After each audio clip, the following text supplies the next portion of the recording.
Elon is telling us that the RoboTaxi will be unveiled on August 8th. He didn't exactly say the year. Oh god, it might actually not be in 2024. We're gonna assume for the record that this is August 8th, but let's not be surprised if it's delayed. But there's been a lot of chit-chat and a lot of added context to this unveiling. I think Elon probably sent out this tweet without a teaser image. It was not from the Tesla Twitter account or anything, so I'm predicting this was kind of a loaded announcement that needed a lot more context. So that's kind of what I'm adding to in today's video. First of all, there was apparently a wrong Reuters report claiming that Tesla had scrapped their plans to make a $25,000 affordable mass market vehicle to put all of their time and attention and focus on the RoboTaxi. Elon claimed this article was wrong by saying that Reuters is lying again. And then the additional context based on this August 8th announcement was that people were suggesting that I don't think Tesla is officially canceling the $25,000 RoboTaxi, but there was additional context through Elon's replies that I think are quite telling to what this announcement could look like, because people said, I don't think Tesla's canceling the $25,000 compact car. However, they do think that the RoboTaxi vehicle will be a shared platform and that the RoboTaxi is going to be built first, and then the $25,000 car with a steering wheel and pedals can be launched alongside the RoboTaxi, because of course it'll be steer-by-wire. So there might just be the center console and a few additional things to install into the RoboTaxi design in order to convert it into a actual passenger car that is legally able to be driven around and personally owned by individuals. And there were even some accounts saying that they think the RoboTaxi will be a super efficient two-seater vehicle, kind of crediting what Walter Isaacson demonstrated in the RoboTaxi chapter of his book. And Elon replied to that tweet saying, interesting analysis. I don't know if that's him trying to throw us off the scent or telling us that that guy who also suggested that Tesla is going to make a two-seater because most vehicles are driving around two people or less. And then he also went on to say that they'll probably do a more van-like RoboTaxi that can fit lots of people, kind of like the perfect vehicle for the Boring Company tunnels. So the fact that Elon would go out of his way to reply to these people's comments, I think says a lot about what's going on behind the scenes. I'm not saying that Reuters is innocent for their article, because it definitely sounds like they got some bad news, but I wouldn't be surprised if we're playing a little bit of the game of telephone where Reuters, who's definitely gotten some things right in the past, heard a source from Tesla say that Elon wants the RoboTaxi to come out first and the $25,000 passenger car is going to come out later. So of course the headline that generates all the clicks is Tesla cancels $25,000 car, whereas that might not be exactly what Reuters source was telling them. And I can definitely tell that Elon feels very confident in full self-driving right now. That's probably the main reason they randomly decided, okay, let's give away a month of free full self-driving for 30 days so that every Tesla in America is able to experience full self-driving. Tesla also removed all of the beta terminology from full self-driving, now calling it supervised instead of beta. Personally, with my experience of it, driving over 1,500 miles with it, I wouldn't have removed beta. It still makes mistakes all the time. It still does very stupid things that make me take over the car. I'm super jealous for all of you guys that are having zero intervention, zero disengagement drives. I want that to happen. It's just not happening. It keeps making mistakes. I hate the way it handles stop signs. It accelerates way too fast, and multiple times it has tried to drive over curbs and sidewalks, and you know, it does some impressive things occasionally, but I do not personally think the software is ready for RoboTaxis in the prime time myself. But maybe Elon has a version that I don't know about and he thinks it's ready, but my guess is Elon has been very impressed with the progress of full self-driving version 12.3, and of course 12.4 should hopefully be even better. Elon is convinced that by August the software will be good enough to actually put in a next generation vehicle that has all of the new features we talked about, the unboxed manufacturing process, the no rare earth materials motor, and a much more efficient, much more aerodynamic shape, and it'll be cheaper to build, and because the software will be ready by then, it won't need a steering wheel or pedals. And that's what Elon, I think, is far more excited by. It's the idea of selling like a $25,000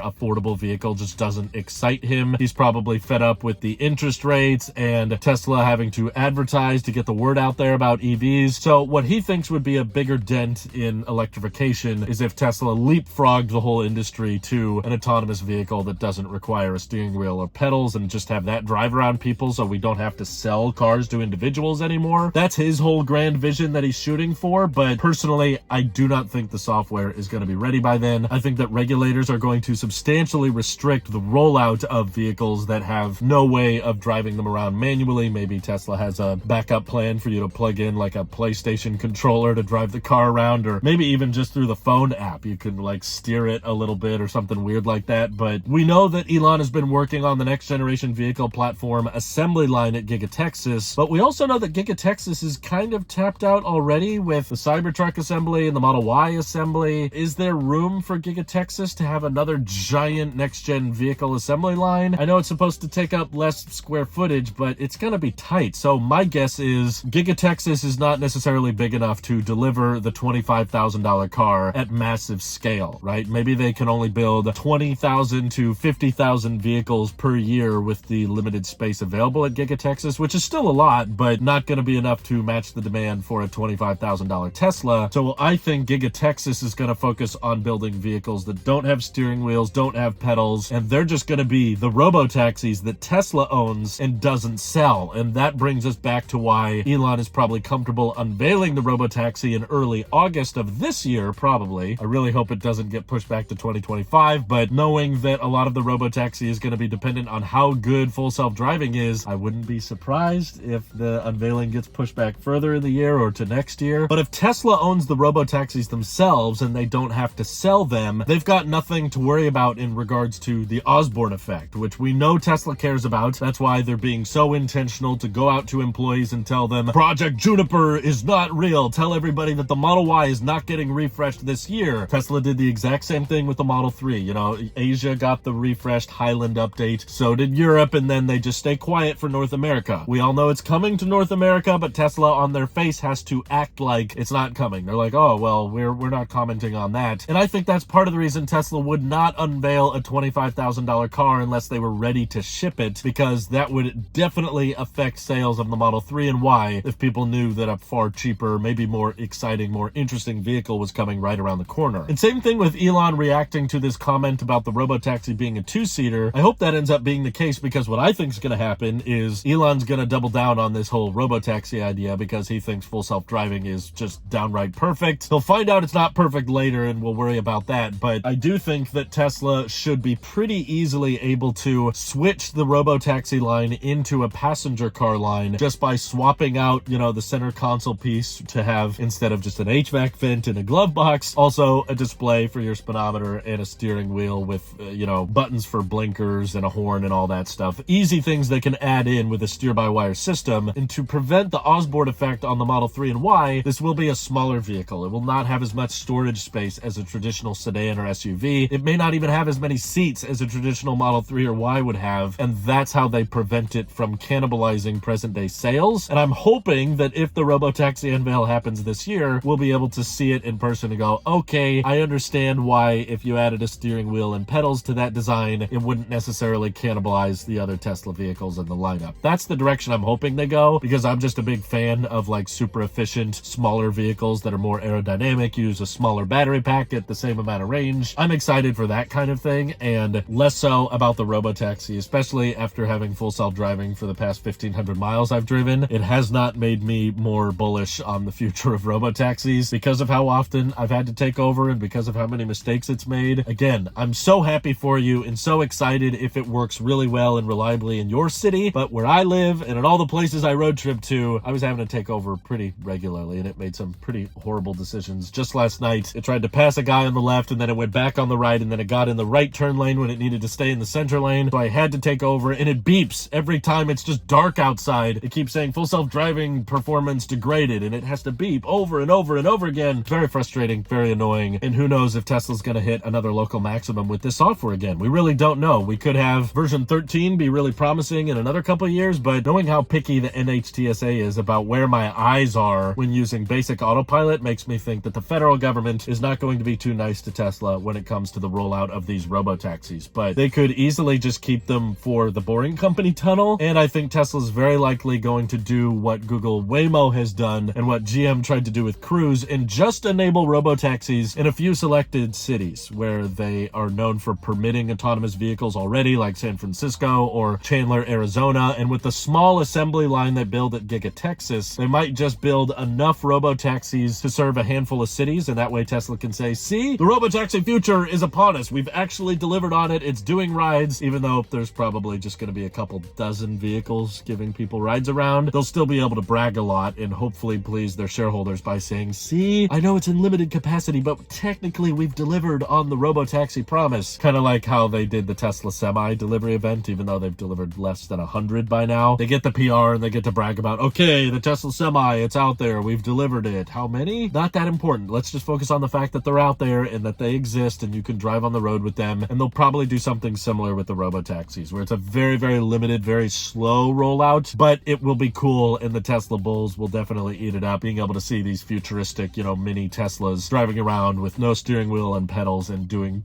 pretty good at self-driving. But I wouldn't be surprised if they find some mistakes pretty early on and need to have an employee in there to override them or maybe remotely steer them when they make mistakes, which we've seen other autonomous car companies do too. What do you guys think of the August 8th unveil date? Do you think that date is going to get pushed back? Or do you think Elon is staying true to his word on this one? Feel free to let me know your thoughts down in the comments below. And thank you to everybody supporting this channel directly. It seriously helps us out a ton, as does just watching these videos. So thanks again. Have an excellent rest of your day.